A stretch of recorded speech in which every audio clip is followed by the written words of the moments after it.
Y hoy tenemos para nuestra entrevista una gran desobediente de un sistema patriarcal, injusto, violento y opresor, una referente de los derechos humanos, presidenta de familiares de detenidos desaparecidos por razones políticas, donde milita desde 1977 y se destaca por su incansable lucha contra los culpables de los delitos de lesa humanidad durante la última dictadura cívico-militar.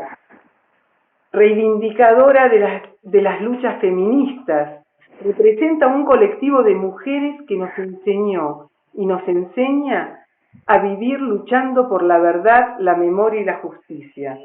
Tenemos el orgullo de tener hoy con nosotros a nuestra queridísima Lita Boitano. Hola Lita, bienvenida a nuestro programa Pedagogías Desobedientes. Hola, mi tesoro, Susana.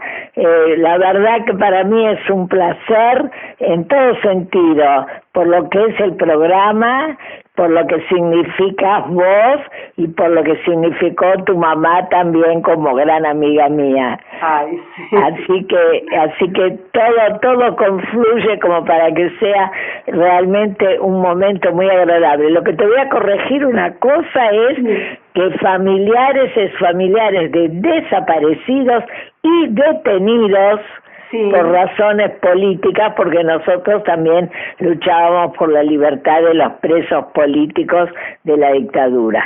Perfecto, Lita. Escúchame, Lita, vamos a empezar. ¿Vos dónde naciste? ¿Vos naciste acá o en Italia?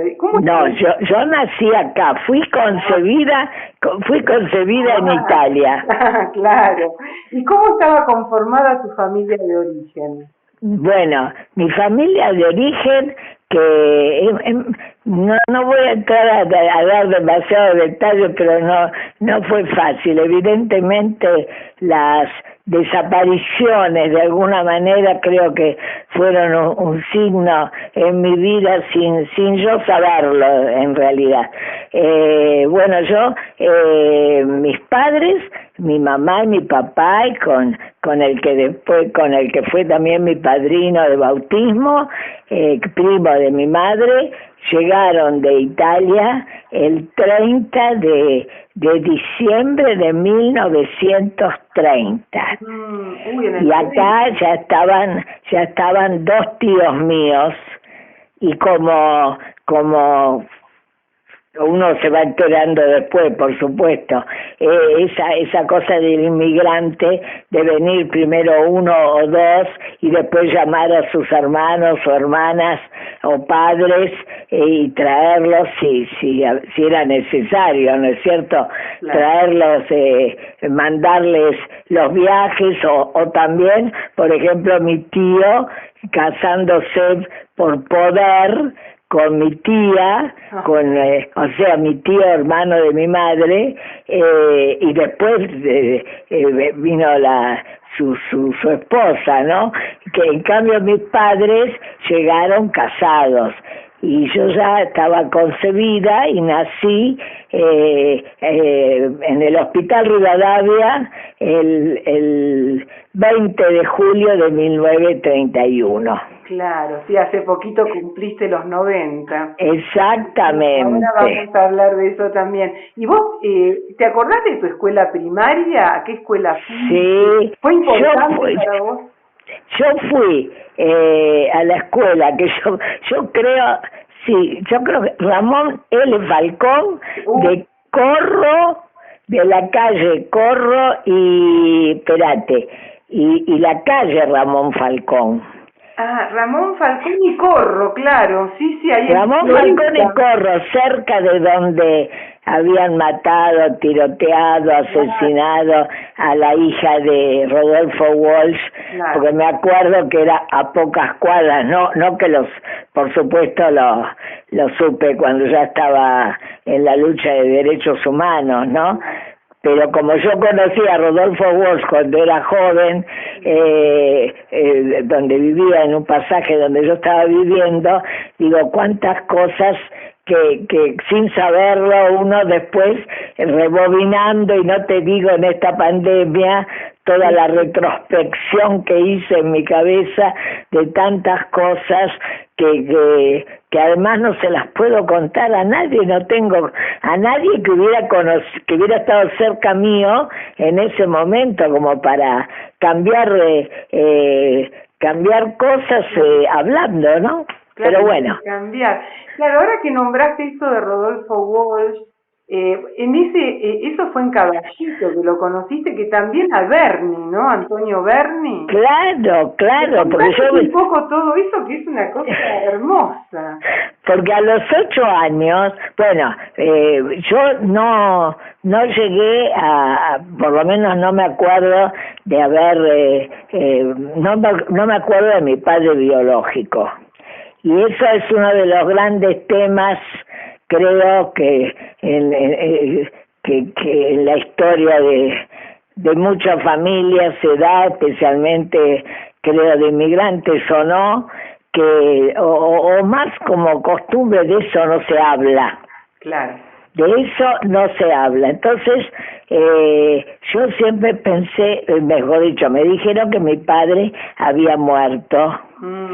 Y no era así, pero lo supe después de muchos años, aunque nunca creí, y vos como maestra, como pedagoga, como lo que sos, tan solidaria, yo digo, a los hijos nunca hay que mentirles, vos de eso sabés mucho, y realmente porque creo que cuántas cosas que uno sabe de chico o que presiente y que de eso no se habla, pero que está. Claro. Y yo nunca pensé que estuviera muerto. Y realmente tenía razón yo, porque lo que pasa es que mi padre estaba internado en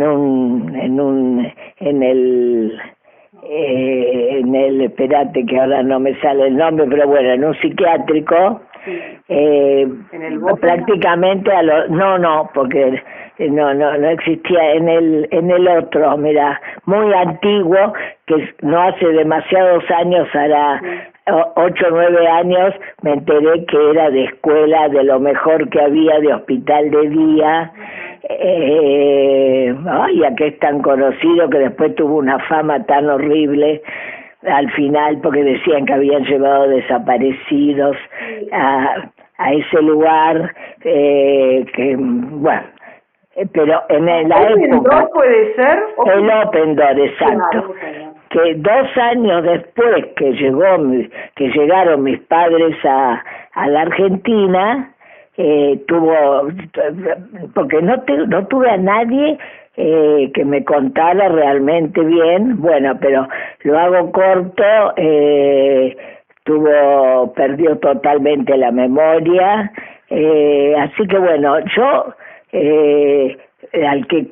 con el que conviví cuando ya estaba en ese pasaje Bernasconi era el segundo marido de mi madre, o sea, el segundo compañero de mi madre, que también era un inmigrante, que también la había conocido a mi madre en su pueblo en Italia, que era de otro pueblo de Italia. Pero bueno, por eso te digo que eso, digamos, en mi infancia, pero mi madre evidentemente fue extraordinaria conmigo. Yo de la escuela primaria, te digo, recuerdo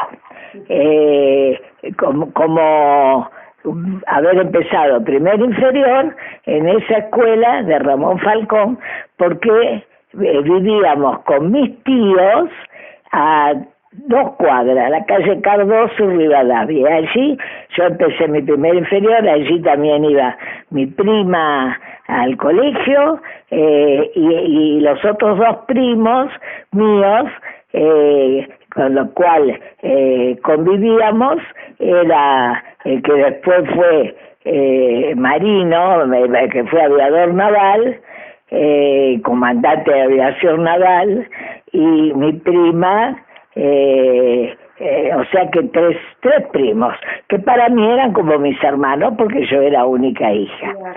Entonces, bueno, allí hice primero inferior. Después, cuando se relacionó mi mamá con Emilio Bonora, que fue mi padre que yo conocí, no biológico, nos mudamos a este pasaje Bernasconi que estaba frente al Parque Rivadavia, entre Campichuelo y el pasaje Emilio Balcarce. Allí eran 15 casas de estilo suizo, las había, ese pasaje era el dueño Bernasconi, José Bernasconi, que fueron los primeros que instalaron la televisión, la calefacción en la República Argentina, y que no hace mucho la hermana de Stoppelman, que es escritora, que me hizo una entrevista, averiguó todo cómo había sido la historia del pasaje, que yo conocía solamente cómo había vivido yo en eso, algo muy interesante, y el palacete que estaba al lado del pasaje, que yo no sabía de quiénes eran los dueños, al final el dueño era José Bernasconi. También, claro. Qué bueno. José Bernasconi, lo que pasa es que la hija de él, profesora, qué sé yo, vivía en una de las casas de ese pasaje. Claro. Y la vida del padre y otros hermanos, no sé, eran allí en el palacete. Bueno, y en ese pasaje vivía Antonio Verne con su mujer, la primera mujer de Verne, Paul Casenard, y su hija Lili, que era amiga mía. Claro. Llegamos desde chicos, y vivían muchos alemanes, que eran también inmigrantes, con sus hijos argentinos, y vivían también una familia inglesa. Ni te cuento lo que fue yo llegué ahí a los 8 años y yo viví la guerra, la Segunda Guerra, a través de toda esa mezcla. Claro, claro. Porque los alemanes tenían en sus cocinas, de las cuales, porque nos cambiamos nosotros en 3 casas de ese mismo pasaje con mis padres, y mientras yo iba creciendo, y tenían unos mapas donde marcaban el avance de las tropas alemanas, y además era el eje, además eran alemanes, la mayoría por supuesto, con los japoneses y los italianos. Claro. Y evidentemente con un desprecio bastante marcado hacia los italianos, porque decían que eran muy cobardes, y yo me río ahora porque cómo me gustaría encontrarme, poder recordar sin rencor ni nada, porque yo me crié con esos chicos, y realmente ahí viví lo que ya la guerra muy de cerca, mientras mi mamá y mi papá recibían cartas que también venían a veces, ¿cómo se llama? Cuando le tachan renglones censuradas, claro, por los correos de allá, cuando tenían alguna noticia que no tuvieran que transmitir, con rayas negras, que me hace acordar nuestros archivos, ¿no? Lo de Estados Unidos, que a veces tienen en renglones tapados nombres. Así que yo no conocía a mis abuelos, pero viví la guerra transmitida acá, y además yo me doy cuenta con personas argentinas como yo, pero sin relaciones de tan directas con la Segunda Guerra y con vecinos que no saben nada, claro, porque acá con la distancia, que es muy serio eso, porque después te van formando también como persona, lo que significa estar lejos de una guerra. sí, totalmente, claro.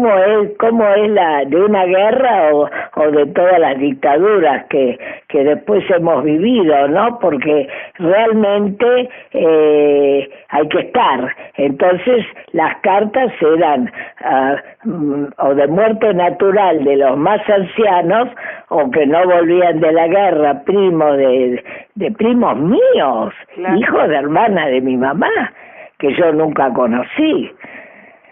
Claro, sí, me imagino que... Así que, y lo de Bernie fue algo muy interesante que si te descuidas yo le estoy dando más valor en esas cosas muy locas que por ahí, no locas, sino normales, pero divertidas que yo tengo, porque era una mezcla en esa casa de Antonio, donde, te digo, iban, porque en el pasaje que estaba cerca del nuestro, vivía Conrado Landerroslo, Rafael Alberto Arrieta, y además eran del PC, claro, eran todos del PC, artistas venían, claro, una mezcla que por supuesto no se mezclaban con nosotros que éramos más chicos. Claro. Y ahí lo conociste a Rodolfo. A Rodolfo, que yo estaba enamorada de Rodolfo, yo tenía 15 años, 16, Rodolfo tenía 17 o 18, ya estaba trabajando en la librería Jet y yo estaba enamorada. Y yo me acuerdo que le conté a Lidia Ferreira, no le llegué a contar que nos habíamos dado un beso una vez. Ay, no me digas.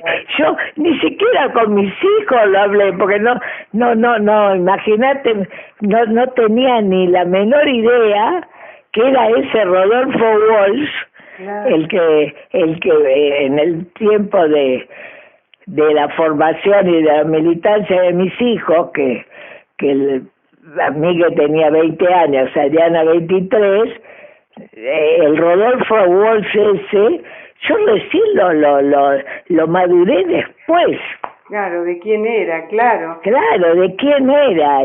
Y cuando supe más cosas de Bernie, y después yo tuve reuniones con Lili, y bueno, y además Bernie nos pintó cuadros a nosotros chicos, sí, que yo lo tengo, pero no el cuadro.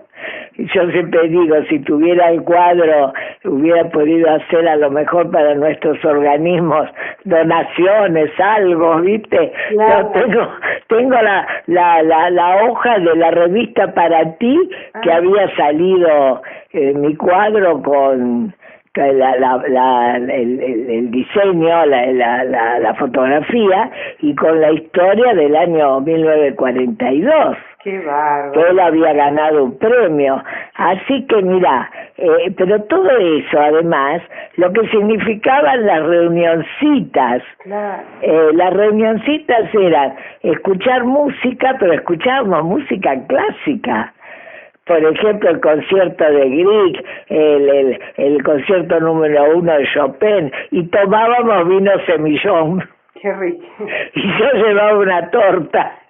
Así que es como llevarlo a otra época después con los hijos de uno, con otra, por supuesto, con otra forma de encuentros, sí, pero que al final se van como repitiendo, ¿no?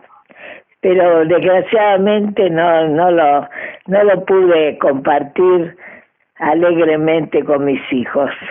Lita, vos te casaste joven, o sea, ¿qué? A los 20 años. A los 20 años y como se usaba, sí, como se usaba en esas épocas, y a mí me gustaban las personas más grandes, porque así como en lo de Lili éramos todos más o menos de la misma edad, o 2 años así, cuando yo empecé, terminado el secundario, durante el secundario inclusive, que siempre me gustaron siempre miraba a los muchachos más grandes, y me casé con Miguel Ángel, que lo conocí cuando empecé a trabajar.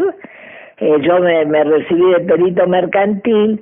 No me entusiasmó seguir la carrera de seguir en la facultad Ciencias Económicas, porque yo tenía idea de cuando entré al Comercial 2, Antonio Bermejo en Callao 628, y que después de muchísimos años hicieron el nuevo del lado de Riobamba.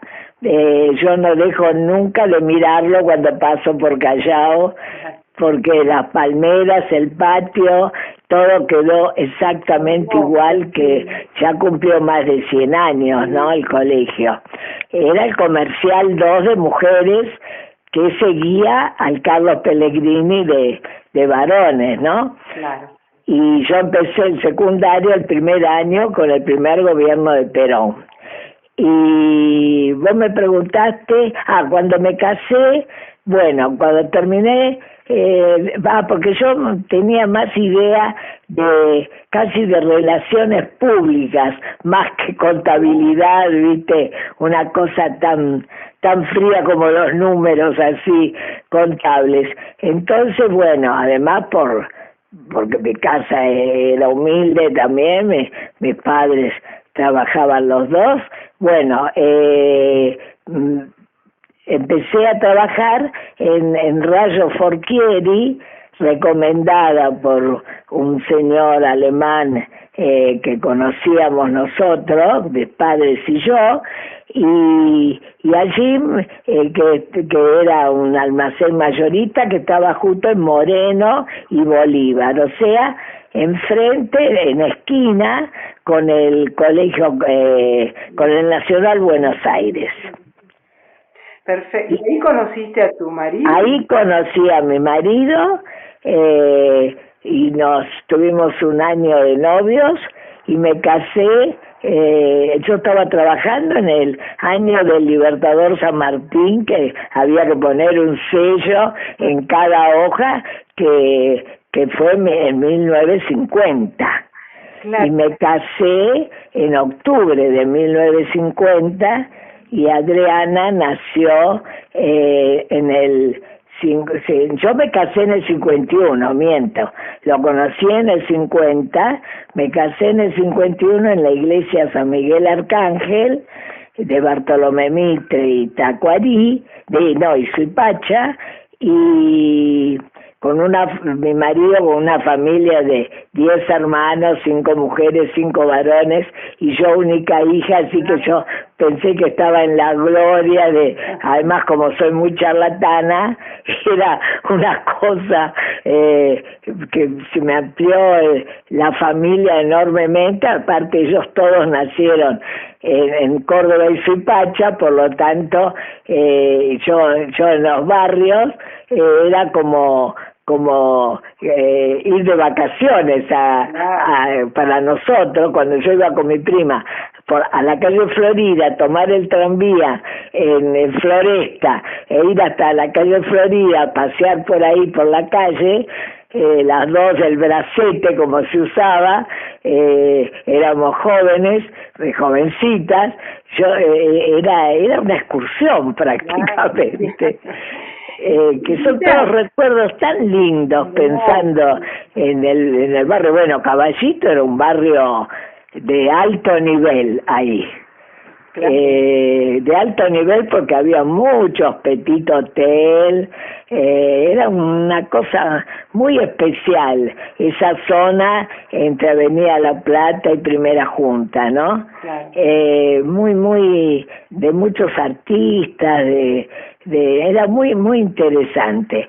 Bueno, me casé y quedé a vivir con mis padres en ese mismo pasaje, y allí en el 52 nació Adriana, que nació en el Sanatorio Anchorena, porque además una prima de mi marido, Cata Lugones, su marido era obstetra de la Anchorena, entonces en la familia todos recurríamos a él cuando había algún embarazo de por medio, y la ironía de la vida hizo que César Lugones, uno de los hijos de Cata y Mario Lugones, fuera un desaparecido del grupo de Emilio Mignone, y porque César se casó con la hija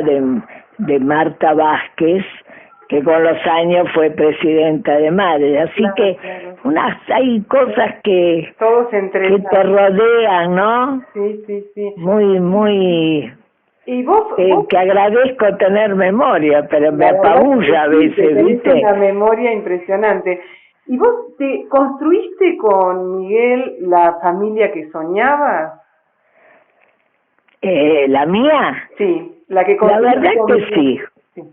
La verdad, mira, ahora me cuestiono un montón de cosas, no me cuestiono, las analizo, que es otra cosa. Sí. Porque a mí,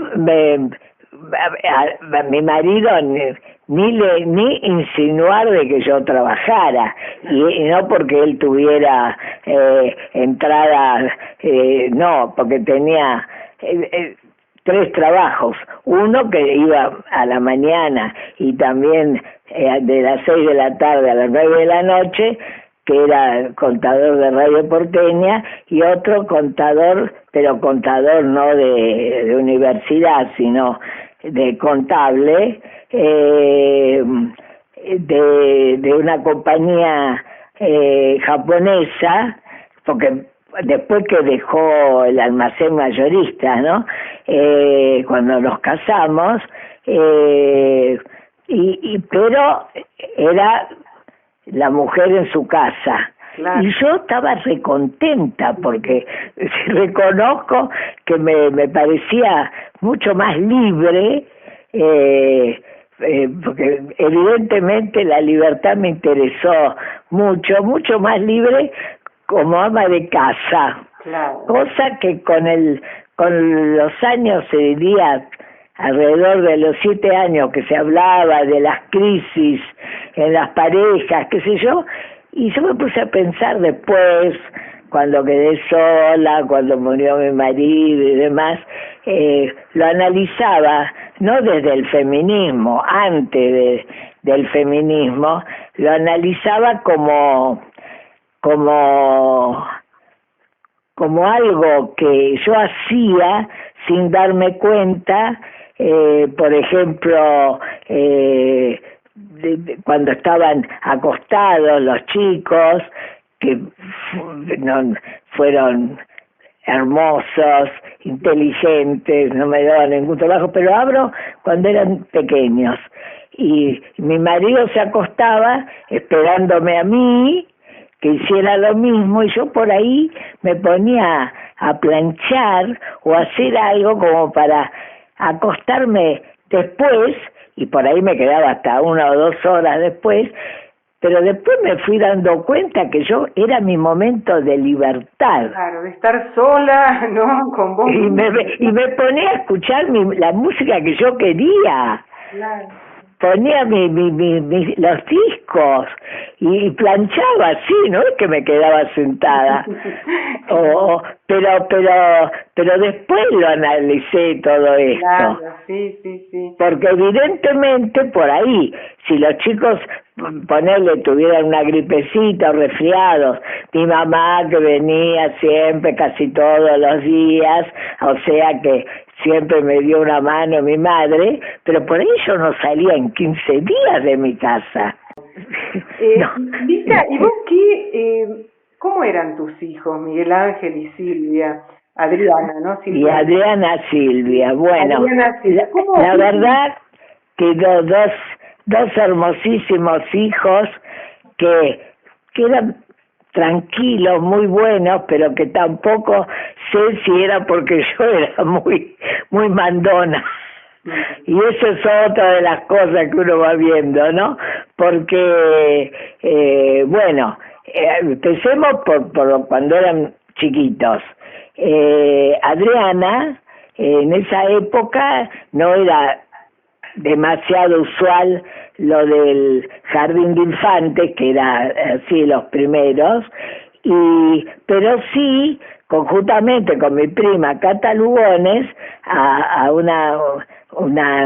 su hija porque Cata tuvo 3 varones y además la hija de una hermana que había fallecido, que ella la crió desde los 2 años, es la 4ª hija de Cata, Alicia, y fueron a aprender danzas. Entonces eso fue el periodo, digamos, de los 4 y 5 años hasta empezar su primer inferior. Y Miguel Ángel, bueno, nació en el 56, el 1 de enero. Yo tenía frente a mi casa, en 2 espacios de edificación, el colegio italiano bilingüe Cristoforo Colombo. Ajá.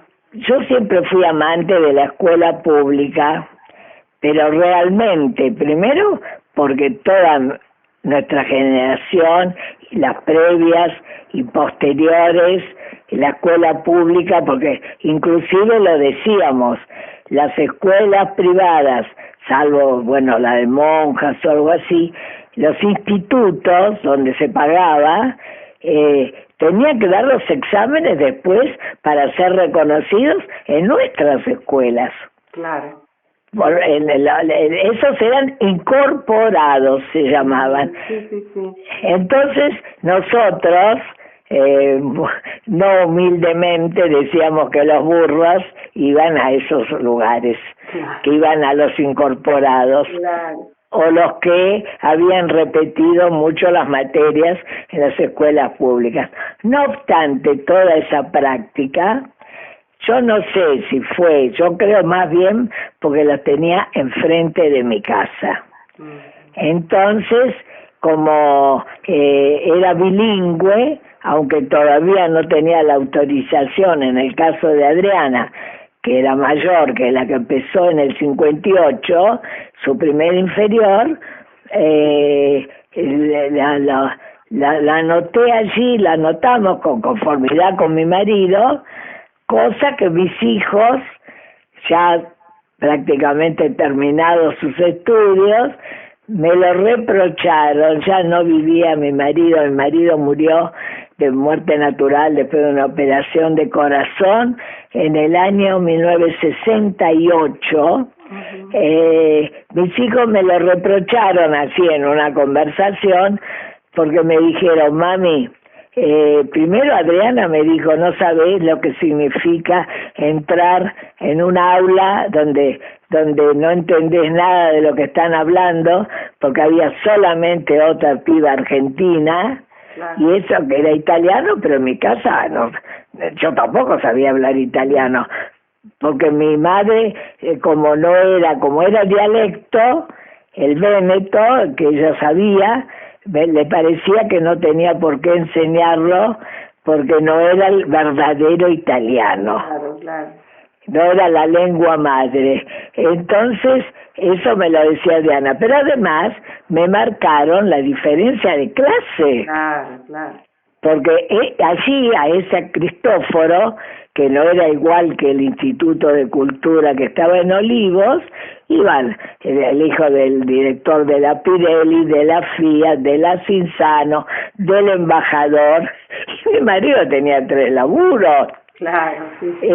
Pero como fueron chicos, por suerte para ellos, y además muy estudiosos, muy buenos alumnos, eran el ejemplo de la escuela.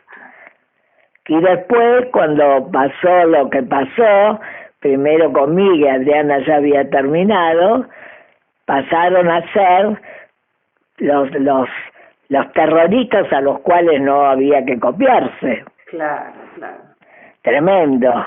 Pero eso debido a que los profesores, la mayoría, no las maestras, pero más los profesores en el secundario, que también lo tenía a media cuadra, o sea, estaban en la misma manzana las 2 escuelas, eran la mayoría fascistas.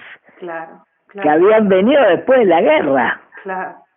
Así que toda una historia, pero pero los libros con los cuales estudiaron venían de Italia y eran después digamos, eran de avanzada, o sea que la escuela tenía el mismo nivel que podía, o más, que podía tener, no, igual, el mismo nivel que en Buenos Aires, un Carlos Pellegrini, pero a eso agregale toda la parte de arte.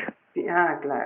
Entonces tenían una formación muy, muy completa, ¿no? Y fueron dos hijos muy... Claro. Fueron, y siguen siendo, porque uno los tiene presentes siempre. Siempre, sí. ¿Y el peronismo cómo entró en la vida de ustedes? El peronismo entró en mi primer año de secundario, porque mi marido también era, pero en realidad entró en mi cabeza porque yo empecé con el primer gobierno de Perón. Claro. En la escuela que yo te digo, que te dije, en el Antonio Bermejo, la única profesora que teníamos peronista era la Remasa, profesora de taquigrafía. Claro. Y los demás profesores antitotales. Totalmente, claro. Pero nos llamaban, si escuchaban que se hablaba de Perón o de Eva Perón, nos decía mujeres de cantina. Claro. Porque el golpe fue el cambio directo del Partido Conservador. Por eso yo me acuerdo perfectamente de la residencia presidencial, allí donde está la Biblioteca Nacional. Sí. Como nosotros, duró mucho tiempo eso allí. Yo he ido con mis chicos desde mi casa, acá de la calle Mansilla, chiquitos, como nosotros nos mudamos acá a Mansilla el 1 de mayo del 55, fue cuando el bombardeo a la plaza. Claro. Así que el paseo, digamos así, para no hablar de eso, porque eso ya lo conocen todos, íbamos caminando por Pueyrredón hasta Plaza Francia, cruzábamos y bueno, allí ya la residencia presidencial estaba intacta. Claro. hasta que la tiraron abajo después de la revolución fusiladora. Claro, claro. ¿No? Entonces, bueno, yo entro a la escuela, como te digo, con el primer gobierno y se me ocurre, porque te digo, tampoco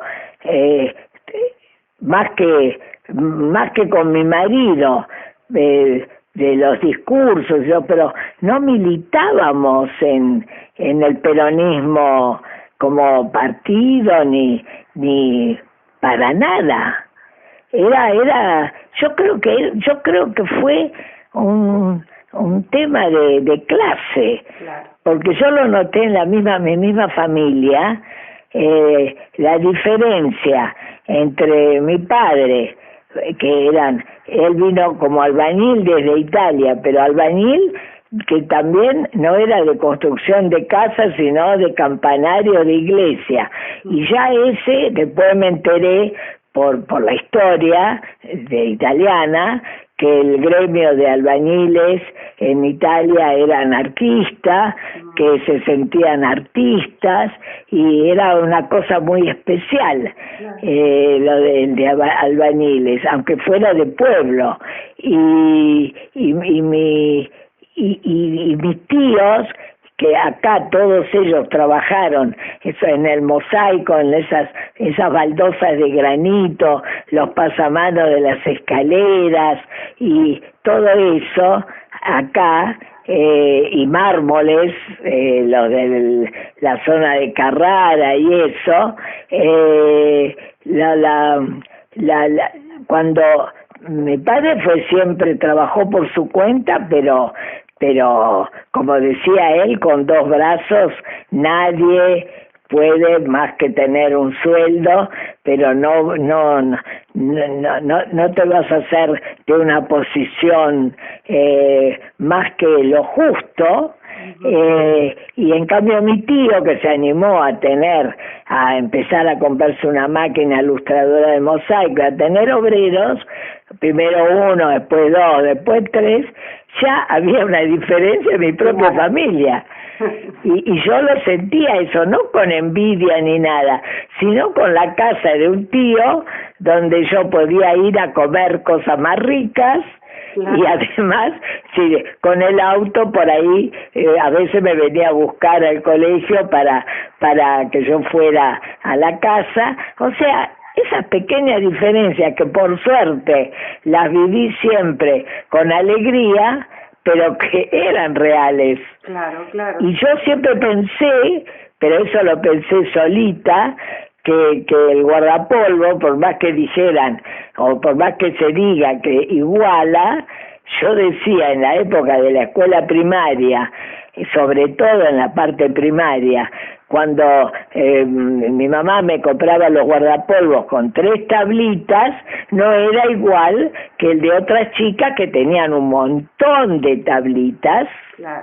Y por lo tanto, porque eran más caros, porque yo lo sabía, porque a veces iba con mi mamá a comprarlos, y que era la diferencia. Claro. Eso no impedía que uno fuera, y eso lo siento como después lo fui sintiendo hasta con mis hijos, más que ahora, cómo se había perdido ese patriotismo que nosotros teníamos, porque las fiestas patrias, por más simple y sencillito del guardapolvo, almidonado, con los guantes blancos, los zapatos en lo posible, aunque sea con tiza blancos, y la escarapela, era una cosa importantísima en la vida nuestra, en la escuela primaria pública. Sí, sí, sí. Inolvidable, te digo. Sí, sí, tal cual. Sí. Inolvidable para mi generación, y cantar el himno, bueno, eso lo sigo sintiendo. Sí, sí. Ayer lo escuchaba por televisión con los 200 años de la Universidad de la UBA, y yo estaba parada, se me caían las lágrimas. Claro, claro, sí. Lita, ¿y tus hijos, la militancia de tus hijos fue dentro del peronismo, no? Exactamente. ¿Vos acompañaste? Te digo, mi primer salida a la calle, y eso ya había fallecido mi marido, fue en el 73 cuando asumió Cámpora. Claro. Que era una fiesta total. Sí. Y en la avenida 9 de Julio yo fui con mi cuñado, los chicos ya iban cada uno con sus grupos, y bueno, eso, y Adriana, que cursó letras, llegó a cursar todas las materias de letras, y cuando lo que no pudo hacer, lo pudo hacer porque ya era peligroso, fue las prácticas. Claro. Terminada de la cursada, y yo tengo las libretas universitarias de los dos. Claro. Y Miguel Ángel cursó el primer año de arquitectura, el segundo ya estaba anotado, pero ya lo había anotado, las materias se las había anotado un compañero, ya la época del corte de pelo, bueno, en la JUP, cada uno en la JUP de sus respectivas facultades. Miguel Ángel, realmente, por lo que después me contaron algunos compañeros, inclusive Graciela Lois, que fue compañera de Miguel en ese primer año, algunas referencias yo tengo más de algunos de los chicos, y ya y ya me lo dijeron también del secundario, que yo no lo sabía, realmente tenía un liderazgo importante. Claro. Entre sus compañeros. Adriana, más tranquila. Adriana, el peronismo lo formó más Miguel Talento, Adriana. Ajá. En la Facu. Sí. Pero bueno, la verdad que cuando se estaba militando, Adriana pues se casó, fue a Brasil, y yo creo que no llegué a hablarlo con Adriana, pero creo que se asustó muchísimo cuando la libertad de los presos políticos de Cámpora la corrieron mucho a caballo por las calles, cuando se desparramó la gente, y ahí decidió eso Adriana muy rápidamente, pero después volvía primero a terminar de dar sus materias.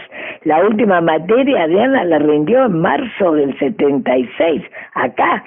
Claro. Se vuelve a San Pablo, que estaba trabajando allá en una oficina italiana, y en mayo desapareció Miguel Ángel, el 29.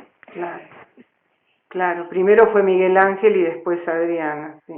¿Cómo, tesoro? Primero fue Miguel Ángel y después y Adriana el 24 de abril del 77, claro. Porque yo fui a Brasil, porque nos estaban siguiendo a la novia de mi hijo y a mí, por las casas donde estábamos yendo acá, de una casa a la otra, de mis parientes primero y los padres de María Rosa nos pagaron el pasaje para ir a lo de Adriana. Adriana, cuando se entera del secuestro por medio de una carta mía de Miguel Ángel, se cruzaron con una carta de ella que me estaba mandando diciendo que le habían descubierto o que tenía un quiste ovárico o un fibroma y que tenía que intervenirse. Claro. Las cartas se cruzaron. Bueno, cuando llegamos nosotras dos a San Pablo, ahí fue todo un movimiento, inclusive en su pareja, que no estaba de acuerdo con las ideas de Adriana, y nos volvimos, así como fuimos en micro, nos volvimos las tres para acá.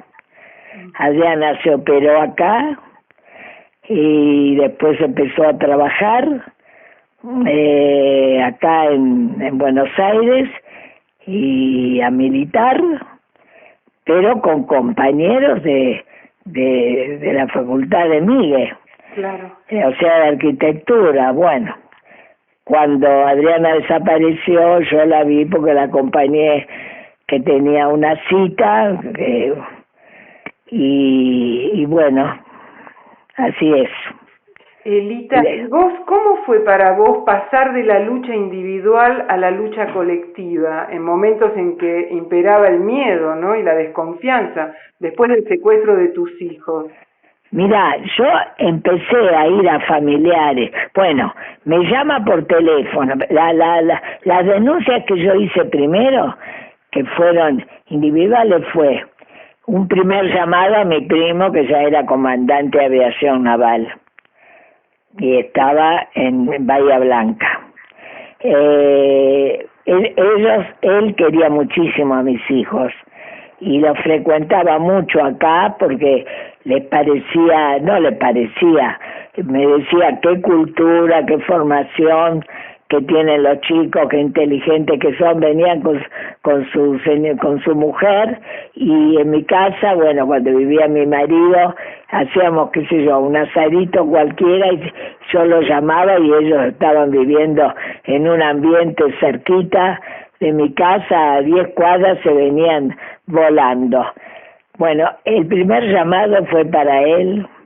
Por supuesto que yo sabía de la militancia de mis hijos, así que en ese llamado lo único que dije, se llevaron a Miguel, pero después él vino enseguida y ciertas preguntas que me hacía yo las negaba totalmente, pero porque me costó mucho no negarme, sino disimular todo, porque yo estaba consciente de la militancia, pero además aceptándola, no que estuviera en diferencia con mis hijos, pero como mamá. Claro. Y como pensando en la militancia, pero con las reacciones de una mamá que trata de cuidarlos, de protegerlos, ¿no?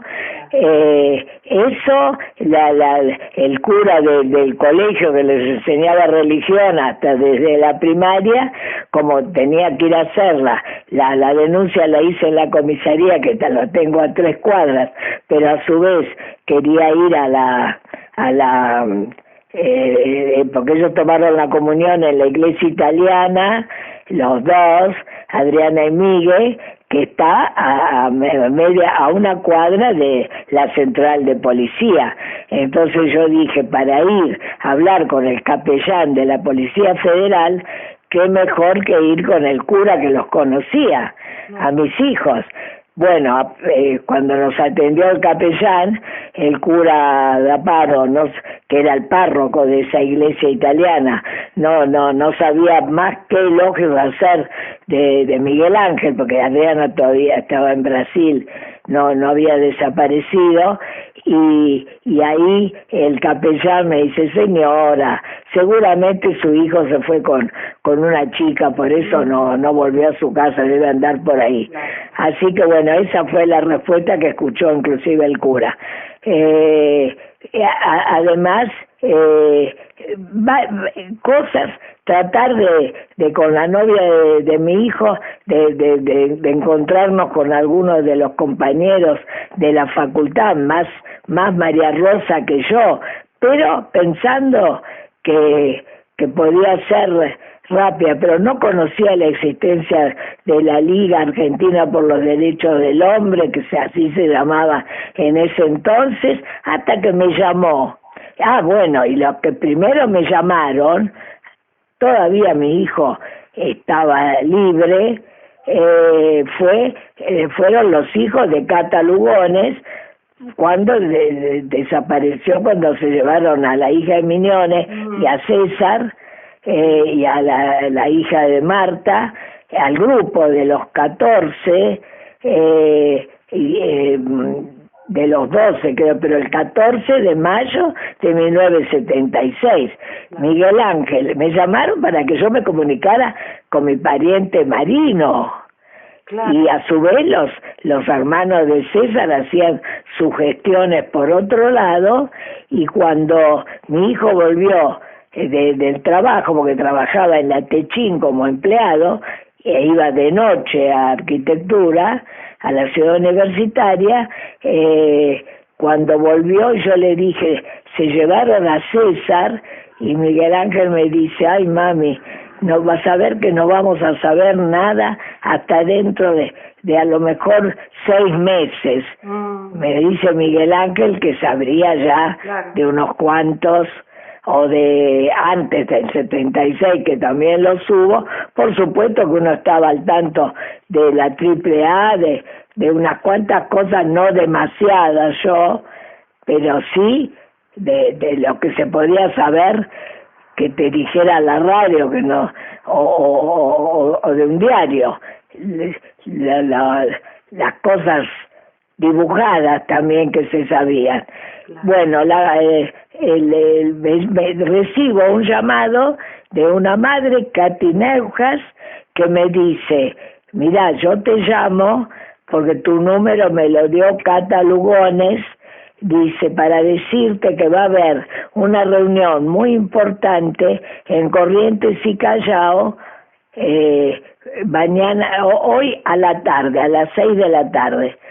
Entonces voy con un hermano de César Lugones, y era la Liga Argentina por los Derechos del Hombre, que no nos habían dicho ni siquiera el piso, pero cuando vimos que entraban y salían mucha gente, fuimos allí a preguntar, y subimos al 5º piso J, que estaba lleno de gente que estaba denunciando las mismas cosas que nosotros. Y ahí empezó mi contacto con un lugar que cuando yo fui creí que ahí ya enseguida iba a tener noticias de Miguel Ángel. Claro. Ahí es donde una compañera me dice, pero ¿cómo no hiciste el habeas corpus? Porque a mí no me puedo acordar, si hay algo que no me acuerdo es quién dentro de la familia, porque también mi prima se había casado con un teniente del ejército, que después ya tenía el grado de teniente coronel en ese tiempo. Alguien me dijo, no pierdas tiempo en hacer, que es peor hacer el habeas corpus. Claro. Pero no me puedo acordar qué persona me lo dijo. Bueno, desde ese momento que yo pisé la liga, porque ya le habían dado a familiares, que no se llamaba no tenía el nombre familiares desaparecidos, sino que era un lugar donde iba cualquiera. Claro. Por eso Familiares fue el primer organismo así de familiares desaparecidos directo, digamos. En esa oficina que nos prestaba la liga, y que había padres, madres, hermanos, esposas, una mezcla, y además un organismo muy politizado. Claro. De hecho, porque estaba funcionando en la liga con una relación directa con el Partido Comunista, pero aparte porque también los padres, como había muchos padres, unos, no te digo todos, pero muchos, y algunas madres importantes, y las monjas también pasaron por ahí, y la Cariaga Esther era el nombre de guerra que tenía, para el nombre de guerra era Teresa, y la Mari Ponce, y todos pasaron por Familiares. Claro. Pero María Adela Tocolec, todos. Después se abrió en parte, porque nosotros teníamos, los que éramos familiares peronistas, teníamos miedo que en ese lugar estuviéramos perjudicando a nuestros hijos. Claro. Vivos en algún lugar, que era nuestro pensamiento. Claro, claro.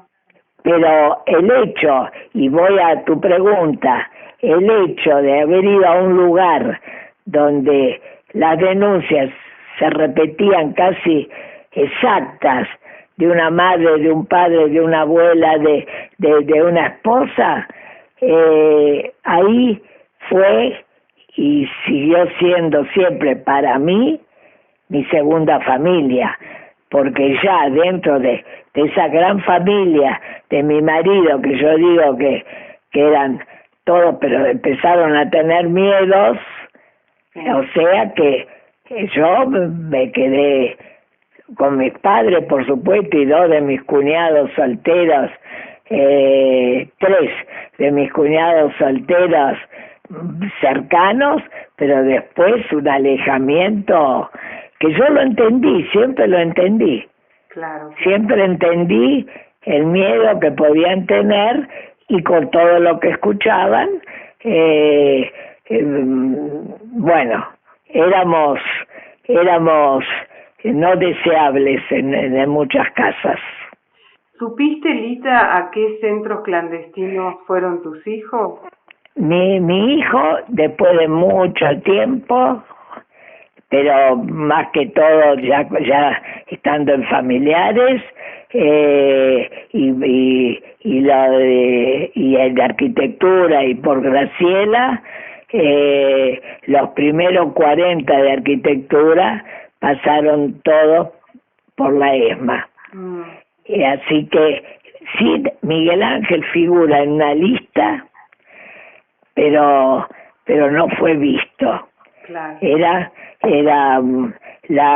por Aurora Veloquio, un día hablando después de muchos años, me dice que ella había ido a saludar a la hija por supuesto, en un lugar como tapada, en un lugar que estaba viviendo su hija,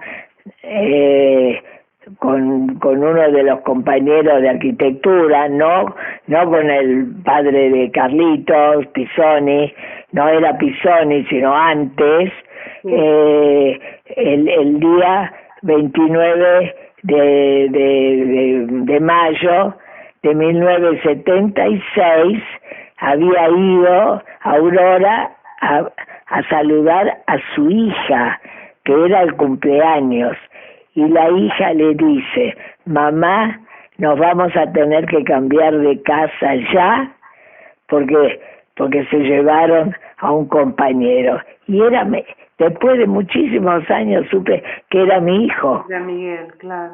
Que era Miguel. Entre otras cosas, fíjate, ¿no? Dentro también de familiares, todo, que hay cosas que nos siguen todavía ahora.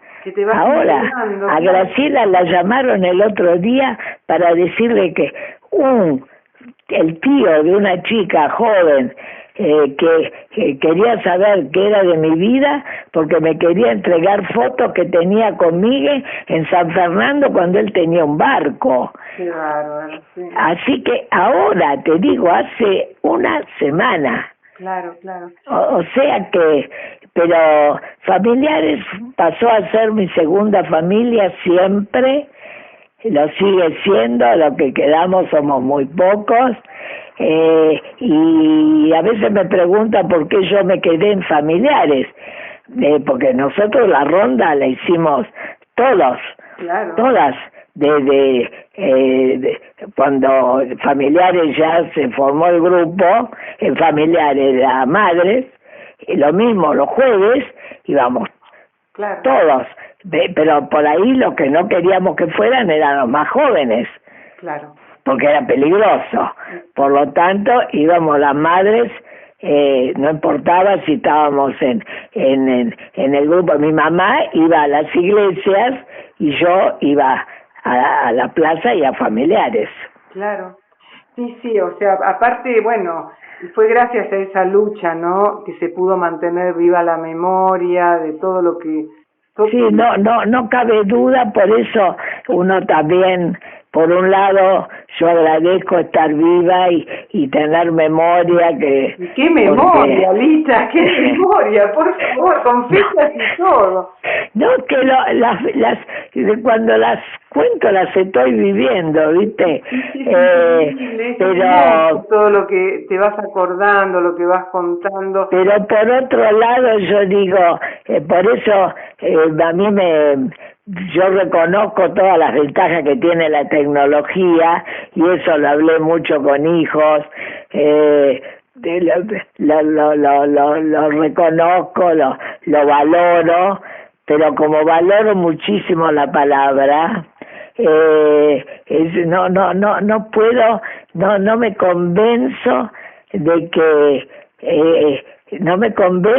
que, bueno, pandemia por medio, todavía más alejamiento, más silencios, más metidos en los celulares, y yo pienso que lo que falta a nuestros chicos, que ya no son chicos, que ya están entre 40 y 50 años, los que eran nuestros hijos, te digo, los hijos como grupo, y que además se formaron en familiares, los primeros, que a mí me parece que les falta esa palabra, no a todos, y te lo digo a vos como lo que sos, como la militante, como lo que has sufrido, que vos siempre estás, nunca hablas, por lo menos también vos con tu sonrisa y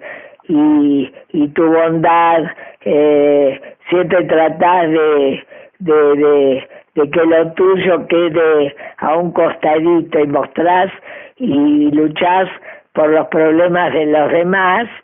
Yo pienso que los de tu generación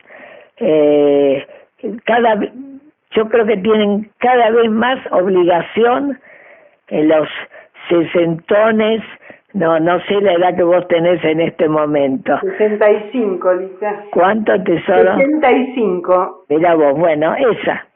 Entre los 60, los 70, los 75, porque hay mamás como la mamá de Lucila que tiene 75, que era una militante, que fueron militantes, que son sobrevivientes de la militancia, por suerte están vivas, que cada vez tienen más obligación los expresos políticos de hablarle a esos jóvenes, porque a esos jóvenes les falta.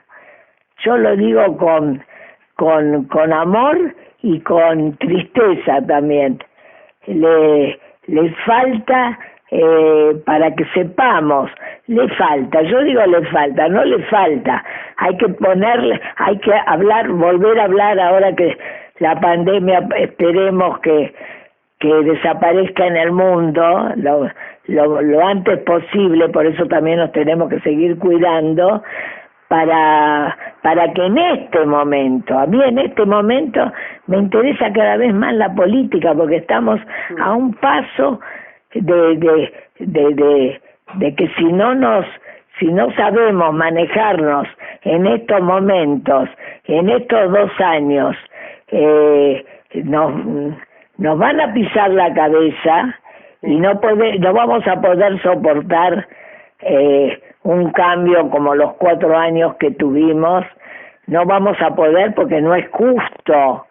Y a mí la impresión que tengo, vos que fuiste militante, que sos y que sufriste en cautiverio mucho también, yo les digo, los que no están y los que han pasado por los campos no nos van a perdonar, Susi.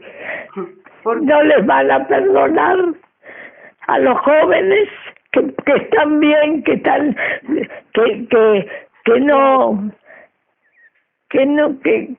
se dividan, que no se quieran, que no se unan pero para ganar, no unirse porque sí, para realmente salvar al país. Que yo creo que es así como vos decís, Lisa, hay que hacer eso, hay que unirse, hay que estar todos juntos, porque lo importante es el pueblo, ¿no? Por eso yo hablo como pueblo, Claro, porque para eso lucharon nuestros compañeros y luchamos todos, ¿no? En su Claro, porque no digo grupito. Claro. Lo digo porque si vos estás con un grupo o estás en un lugar determinado o tenés un cargo determinado, formar a la gente. Claro, sí, es verdad, Lisa. Sí, o sea, pero eso con mensajes o con celular no se hace. Yo creo que por eso ahora que se puede otra vez tener algo de presencialidad, realmente, no hablo de grupitos chicos porque, y tratar, por supuesto, de ayudar para que lo que estamos diciendo, el hambre, la falta de educación, la falta de vivienda, todo eso no se va a arreglar en un abrir y cerrar de ojos, pero en este momento que también es fundamental el solucionar el tema de la deuda y poder realmente, yo creo que la unidad que tuvimos los organismos vino también, no que no hubiéramos tenido discusiones, porque discusiones hubo y muchas, pero también hubo afectos, y esos afectos de cuando empezamos murieron cuando murieron las personas, pero quedaron esos recuerdos que uno tiene, es porque hubo afectos, porque la lucha todos juntos es lo que debería haber, por lo menos, y eso no quiere decir que no se discutiera, que no nos peleáramos, que no hubiera diferencias, porque diferencias hubo siempre. Pero es lo lógico, ¿no? Está bien que haya diferencias, el tema es que después podamos marchar todos juntos cuando sea necesario, ¿no? Por eso, tesoro, y tener esperanza. Totalmente. Y yo para terminar te quiero hacer una pregunta. De todo, porque vos tenés mucha memoria ¿cuál fue el mejor momento de tu vida? Aquel que repetirías una y otra vez. Vos sabés que en estos días, con algunas cosas que uno escucha, la estaba pensando, si tuviera que elegir. Y por ahí te diría que claro, si tengo que elegir mejor, te diría que esos cambios ya existieron. No quiero repetir las palabras, pero las repito, las de Vera Jara, nunca más el silencio, pero también nunca más el silencio en las propias casas, ¿no? En los orígenes de la familia, en qué pasó, por qué tal cosa, para que no hubiera diferencias, porque si había un homosexual o una lesbiana en la familia, tampoco de eso no se hablaba. Entonces, como yo también en la familia lo tuve, todo cariño, todas cosas, pero de eso no se habla. Claro. Y se nos murió en España y de eso no se hablaba. Entonces, esas cosas, bueno, esas fueron cambiando, pero yo no las...